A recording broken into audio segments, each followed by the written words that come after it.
আসসালামু আলাইকুম বন্ধুরা। তো চলে এসেছি নতুন একটা রেসিপি নিয়ে। আজ যে রেসিপিটা আপনাদেরকে বানিয়ে দেখাবো গরুর পায়া বা নিহারি। এখানে আমি 2 কেজি মতন পায়া নিয়েছি। ঠিক এরকম প্রথমে পায়াগুলোকে আমি ভালো করে ধুয়ে নেব। এই শীতে পায়াগুলো খেতে প্রচণ্ড ভালো লাগে। আমার এই রেসিপিটা একবার আপনারা বাড়িতে বানিয়ে দেখুন। আর আপনারা যদি নতুন রাঁধুনি হন তাহলে একটু অসুবিধা হবে, কিন্তু ভিডিওটা যদি শেষ পর্যন্ত ভালো করে আপনারা দেখেন তাহলে আপনাদের হয়তো অবশ্যই অসুবিধা হবে না। ভালো করে কচলে এভাবে ধুয়ে নেব প্রথমে। তো আমার এখানে ধোয়া হয়ে গিয়েছে, এবার জলটা আমি পরিবর্তন করে দেবো। আমার এখানে ট্যাংকটা ভালো করে ধোয়া হয়ে গিয়েছে। আমি এই পায়াটাকে এইরকম পাতিলাতে রান্না করে আপনাদেরকে দেখাবো। তো আমি এখানে চুলোতে রান্না করে দেখাবো, তা আমি চারিপাশে মাটি লাগিয়ে নিয়েছি। তো আমার ধুয়ে রাখা ট্যাংগুলোকে আমি এর মধ্যে দিয়ে দেবো।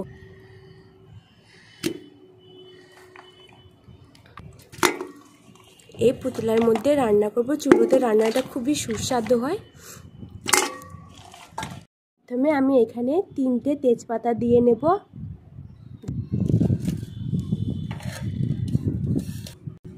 5-6টার মতন দিয়ে নেব কাঁচা লঙ্কা।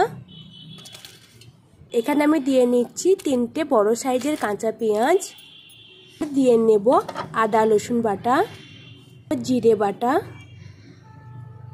নিচ্ছি গোলমরিচ বাটা ও স্বাদ মতন লবণ। প্রথমে আমি এখানে অল্পই লবণ দিয়েছি, পরে যদি লাগে আবারও দিয়ে নেব। আর এখানে আমি দিয়ে নিই হলুদ গুঁড়া, দিয়ে নেব সরষের তেল, দিয়ে নিচ্ছি লঙ্কার গুঁড়া। বেশি দেবো না, আমি এখানে কাঁচা লঙ্কা ব্যবহার করেছিলাম বলে। নিচ্ছি ধনের পাতার কুচি। সমস্ত উপকরণগুলোকে ভালো করে একবার মাখিয়ে নেব। নিচ্ছি জল। এখানে আমি প্রথমে জলটা ব্যবহার করেছি, যদি আমার আবার লাগে পরে আমি আবার জল দিয়ে নেব। আপনারা ভিডিওটা শেষ পর্যন্ত দেখতে থাকুন। চুলায় বসিয়ে দেবো পায়াটাকে, ঢাকনাটাকে চাপিয়ে দেবো। এবার 5 ঘন্টার পরে আবার ঢাকনাটাকে খুলে আমি আপনাদেরকে দেখাচ্ছি। তো বন্ধুরা, আমি প্রায় 2 ঘন্টার পরে চলে এসেছি। তো দেখেন আমার এখন পায়াটা ঠিক এভাবে হয়েছে। ঠিক পায়াটা আমার এরকম হয়ে গিয়েছে, পানিটা অনেকটা কমে গিয়েছে। এ পর্যায়ে আমি আবারও জল দিয়ে নেব।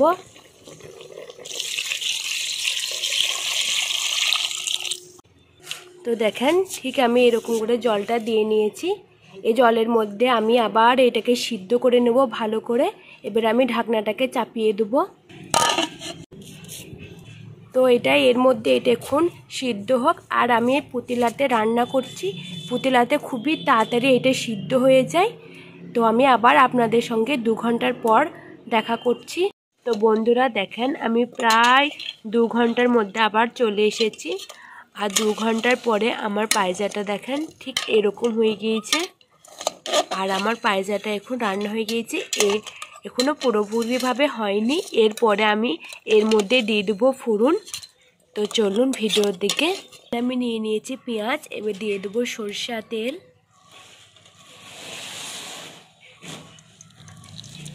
ভালো করে এটাকে আমি বেরেস্তা করে নেব। বেরেস্তাটা করা হয়ে গেলে আমি ওই পায়জার মধ্যে এটাকে ঢেলে নেব। এখানে আমার বেরেস্তাটা হয়ে গিয়েছে। এই পায়ের মধ্যে পেঁয়াজটাকে ঢেলে দেব।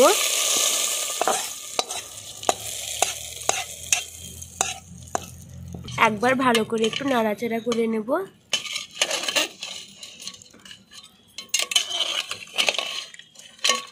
বন্ধুরা, আমি এখানে 2 বার জল ব্যবহার করেছিলাম।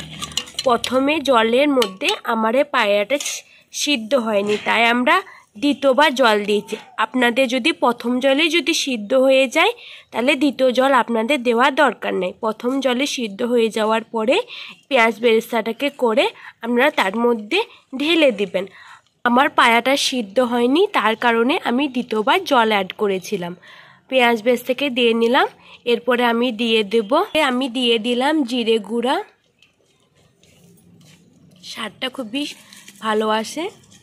এটা লাস্টে আপনারা দিয়ে নেবেন। আর দিয়ে দিলাম ধনেপাতা কুচি।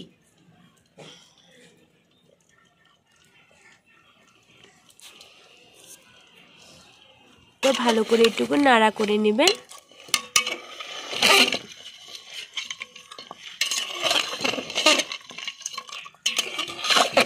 যা হয়েছে না বন্ধুরা, একবার আপনারা এই রেসিপিটা একবার বানিয়ে দেখবেন, সত্যি খুবই খেতে ভালো লাগে।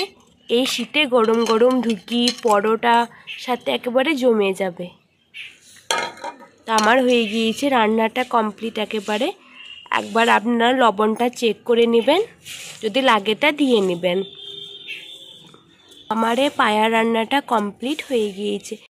তো বন্ধুরা, আমার এই পায়াটা রান্না হয়ে গিয়েছে। এই দেখুন,